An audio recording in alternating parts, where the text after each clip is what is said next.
Hello बच्चों, आइए देखते हैं एक प्रश्न।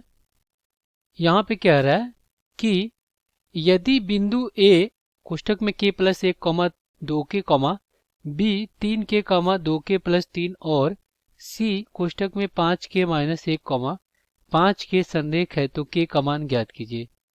तो अब हम क्या करेंगे, यहाँ पे मुख्य अवधारणा लिखेंगे। मुख्य अवधारणा, तो ये क्या होगा इस प्रश्न के लिए। तो देखिए, यहाँ पे तीन बिंदु दिए गए हैं और ये कह रहा है कि तीनों संरेख हैं, यानी बिंदु ए, बिंदु बी और बिंदु सी तीनों एक ही रेखा पर स्थित है। यानी अगर इसका निर्देशांक x1 और ये y1 और ये आपका x2 और ये y2 इस प्रकार है x3 और y3, ये तीनों एक ही रेखा पर स्थित हैं, तो इससे बनने वाले त्रिभुज का जो क्षेत्रफल होगा शून्य होगा। और हमें पता है कि त्रिभुज का क्षेत्रफल क्या होता है, 1/2 मापांक में x1 कोष्ठक में क्या हो जाएगा, ये हो जाएगा y2 माइनस y3 कोष्ठक में और प्लस क्या हो जाएगा x2 कोष्ठक में y3 माइनस y1 कोष्ठक में और प्लस क्या हो जाएगा, ये हो जाएगा x3 कोष्ठक में y1 माइनस y2 और ये हो जाएगा मापांक में। अब हम क्या करेंगे, दिए गए प्रश्नों को हल कर लेंगे।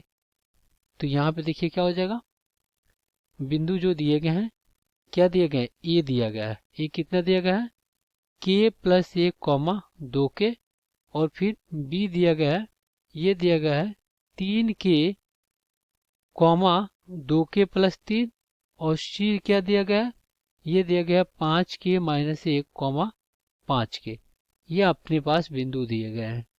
अब यहाँ पे देखिए, अगर हम x1 x2 y1 y2 और y3 निकालें तो देखिए x1 क्या हो जाएगा, k प्लस एक।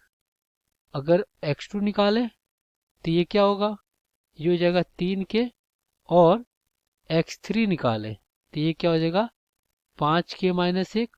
y1 निकालें तो दो के, और y2 निकालें तो ये हो जाएगा आपका दो के प्लस तीन, और y3 निकालें तो ये हो जाएगा आपका पाँच के। अब हम क्या करेंगे, यहाँ पे रख देंगे। तो देखिए क्या हो जाएगा, 1/2 मापांक में क्या हो जाएगा, देखिए x1 क्या हो जाएगा k प्लस एक कोष्ठक में, और फिर कोष्ठक में क्या हो जाएगा, देखिए ये क्या हो जाएगा y2 माइनस y3।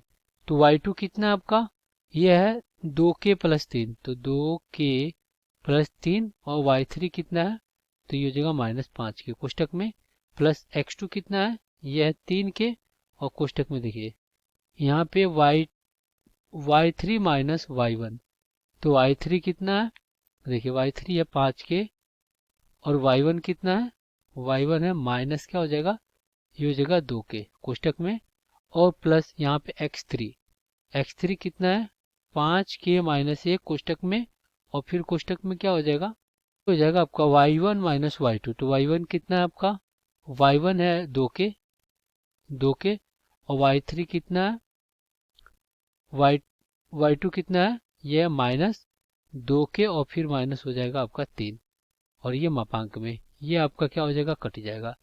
अब यहाँ पे ये शून्य के बराबर होगा, दो भी शून्य में चला जाएगा तो मापांक में।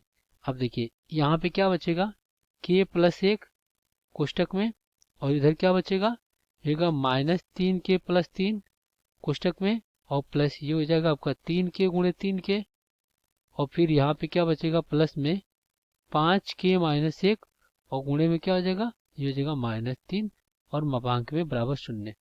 अब हम क्या करेंगे, इसका अंदर गुणा करा लेंगे।